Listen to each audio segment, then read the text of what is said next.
Quer contar uma piada? Quero contar uma então, piada. Por favor, me mata de rir agora. Não, tu vai ver. É perigo tu ir pro intervalo. Tô predisposto, hein? A mulher do mestre entra na cozinha e ouve o mestre chorando na sala. Teremos problemas de dicção, não vou entender a piada. Ai, pelo amor de Deus, eu tô apavorado. Preocupada, foi lá e perguntou o que havia acontecido.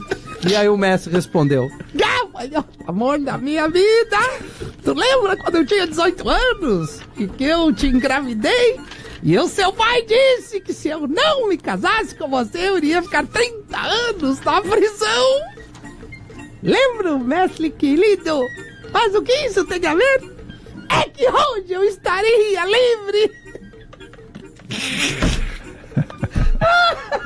Eu gostei, cara. Sem bagaceria, sem nada. Achei legal.